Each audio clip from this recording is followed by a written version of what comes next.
Hello everyone, I am Taruna Saini.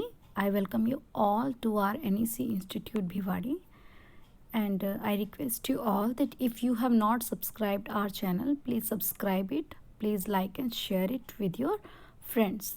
As you know that yesterday we have started the chapter Money and Banking. Today we will continue the same unit, and in this video we will learn the meaning of money.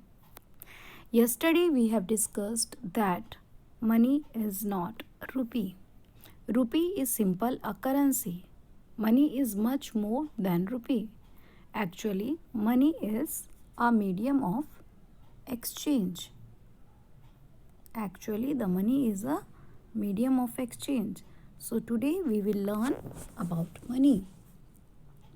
So before beginning the today's topic, let us recap yesterday's topic. Yesterday's we have studied about evolution of money, and we have discussed that in evolution of money we have studied about CC economy. CC economy means where commodity are exchanged with commodity. This system is also known as barter system.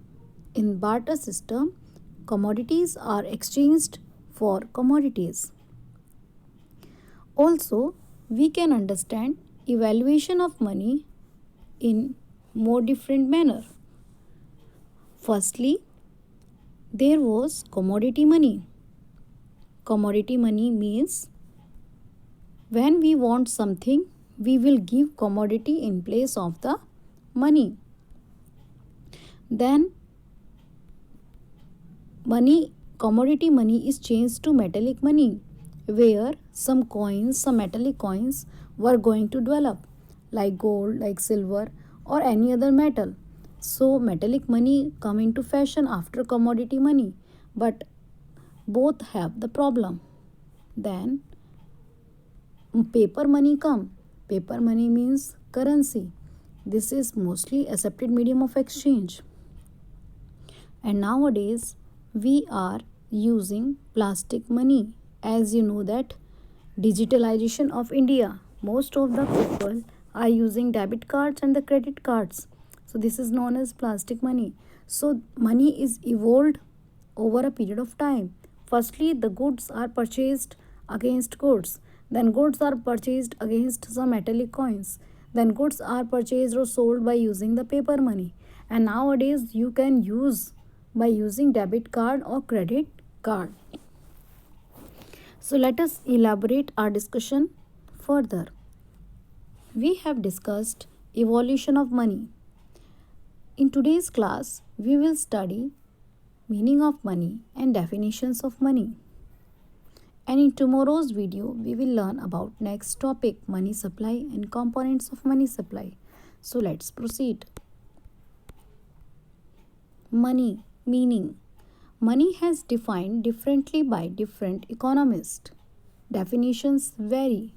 Definitions of money are defined on the basis of functions, on the basis of legal aspects, and on the basis of acceptability.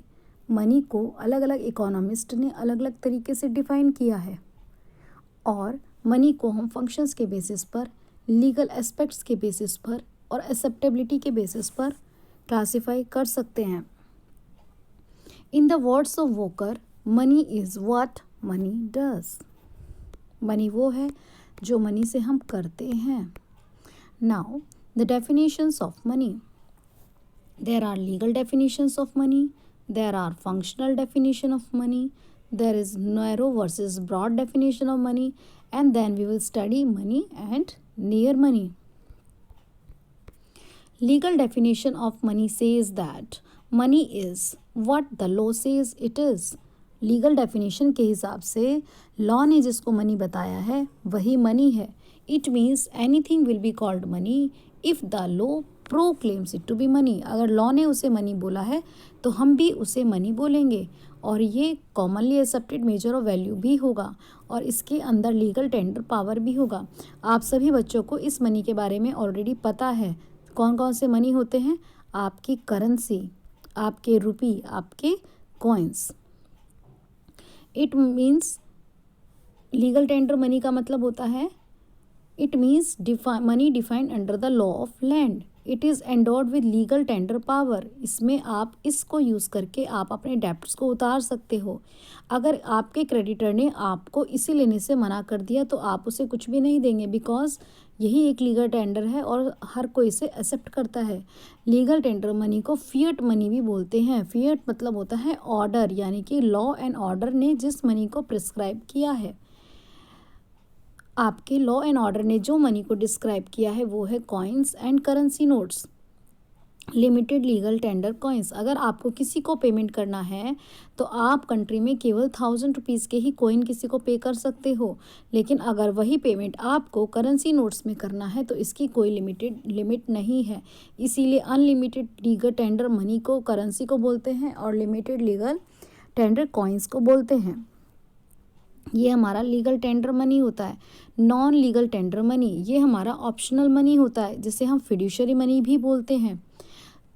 Rupees coins को हमने fiat money बोला। अब हम fiduciary money पढ़ रहे हैं, जैसे कि draft, cheques, bill of exchange.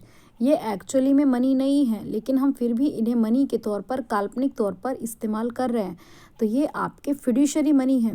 Bill of exchange, आपने किसी को सेल किया उधार पर तो आपको प्रॉमिस वो कर रहा है तो उस प्रॉमिस को बिल ऑफ एक्सचेंज बोलते हैं। चेक दिया, किसी को ड्राफ्ट दिया, तो ये ऑप्शनल मनी है। तो हमारे पास लीगल टेंडर मनी के हिसाब से क्या हो गया, जो लॉ एंड ऑर्डर ने प्रिस्क्राइब किया है। देन फंक्शन के हिसाब से हमारे पास मनी 4 तरह के होते हैं। कौन कौन से मनी के फंक्शंस के हिसाब से? मनी यूनिट ऑफ वैल्यू है। यूनिट ऑफ वैल्यू मतलब एक कॉमन यूनिट है, कॉमन एक्सेप्टेबल यूनिट है, सभी लोग इसे एक्सेप्ट कर रहे हैं और ये एक कॉमन डिनोमिनेटर है जिसमें आप हर चीज़ को एक्सप्रेस कर सकते हो।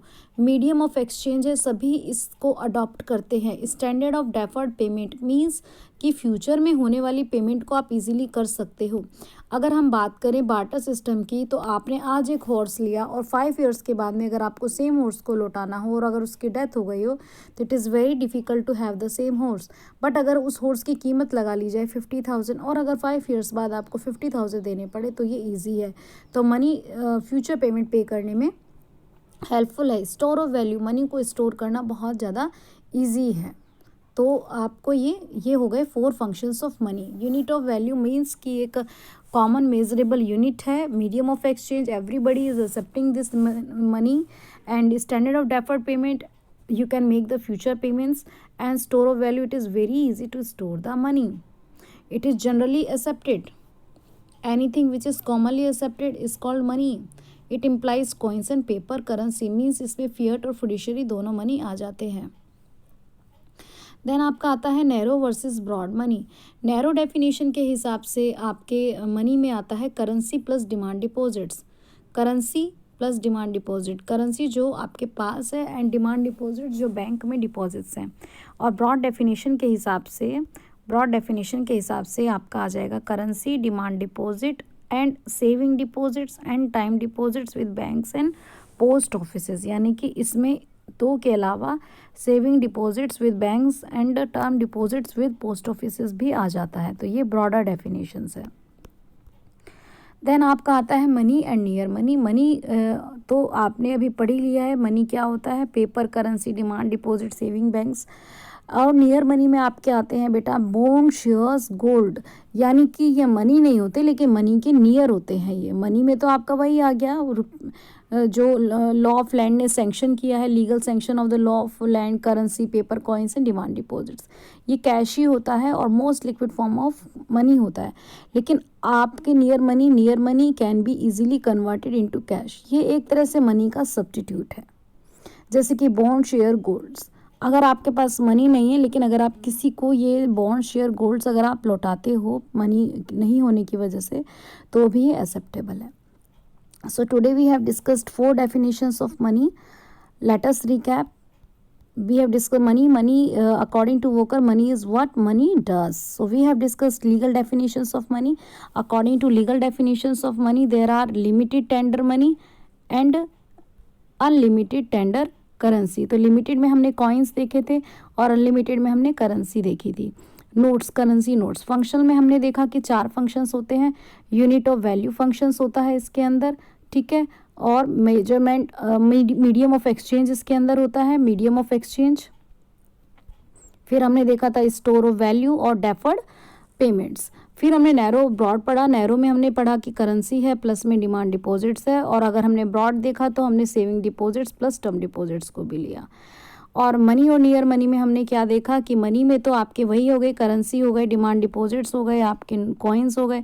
और नियर मनी में हमने क्या देखा, बॉन्ड्स हो गए, आपके शेयर्स हो गए, आपके डिवेंचर्स हो गए, या आपके गोल्ड हो गया, ठीक है। तो ये 4 डेफिनेशंस ऑफ मनी है। Every person has given, many persons have given definitions of money separately, so we have to study. I hope that you have understood the topic. If there is any problem, you can consult with me. Thank you so much. If you have not subscribed our channel, please subscribe it.